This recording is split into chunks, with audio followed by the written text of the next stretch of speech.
Hi, so I just wanted to bring you the latest update from Franche Community Church. If you don't know me, my name is Sam and I'm the minister there. And this is the latest update on the 10th of September following Boris Johnson's press conference on the 9th of September. So we have been in lots of talks with the leadership and the trustees about where we stand in terms of gathering as a church community and a place of worship. And for those of you that tuned in to Boris Johnson's press conference, you will know that places of worship are still under the exemption rules. If you missed it, here's a little clip now.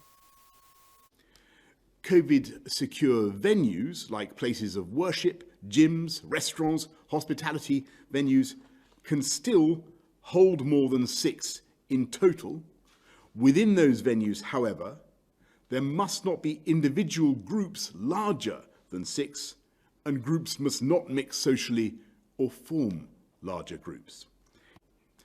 COVID-secure weddings and funerals can go ahead up to a limit of 30 people, and organised sport will still be able to proceed. So my interpretation of that, and I think yours would probably be the same, is that meeting together in a corporate place of worship is okay as long as we are still keeping within clusters of 6.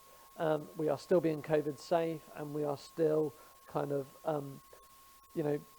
respecting both the law and the place that we are in. Keeping our social distance, keeping those things high.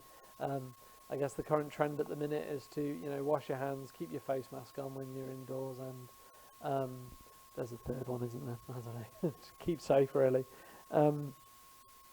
So if you know me, I'm the sort of person that is a what can we do person rather than a what can't we do. And so I am thinking, what is it we are able to do now as a church community? Because we are still kind of bound by what we have set out as a leadership team, and we're holding on to those key markers, really, and we're still unsure about marker C, particularly for a Sunday gathering, on are we keeping as many people that want to come to church safe. And so what can we do? I would encourage you so much to tap in to your local tribe, to the tribe group that you are a part of. So if your tribe leaders are Rich and Heidi, or if your tribe leaders are Jane and Martin, please connect to them so that they can help connect these groups together, because we can meet as groups of 6. It may be possible to start meeting in the atrium, or maybe even in the main hall, but we can meet as groups of 6 and be connected with one another in that way, because a connection is such a great part of being a Christian. And so if you want to be part of the church and you want to be part of kind of what we do in our ethos, connecting with one another is a huge deal. It really is. What else are we looking at? So we are looking at potentially regathering again for our Tuesday night prayer meeting, and to also set up gatherings on a Friday night as well.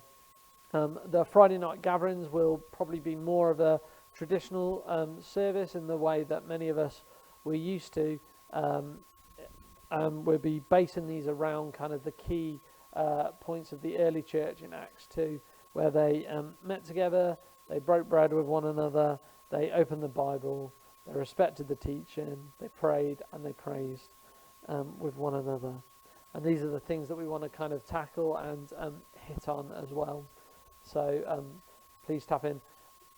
With both those meetings, though, we are waiting to be in a place where we can properly live stream these out, because what we don't want to do is some people to feel it's okay to attend and others not to, and then others feeling like they're missing out, really. We want to try and get and reach out to as many people as possible in those ways. So hold your breath a little bit on those, but we're making good strides towards meeting together.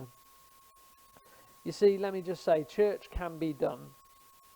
Church can be done. It's just a matter of us thinking, how can church be done? Maybe it can't be done on the mass scale that happened before, but then maybe that wasn't Jesus' intention for the church anyway. Maybe we were called to meet up in little groups and be connecting with each other through various ways in that way. So it's more about thinking, what can we do right now in order to be with one another and fellowship with one another as well. So the good news is we are not restricted, are we? We're not restricted at all, but please continue to be patient as we put things in place to make this accessible for everyone. Thanks. May I just encourage you to continue to build the community that you're a part of, to receive the blessing that God has in store for you, and to go tell the world that Jesus lives. God bless.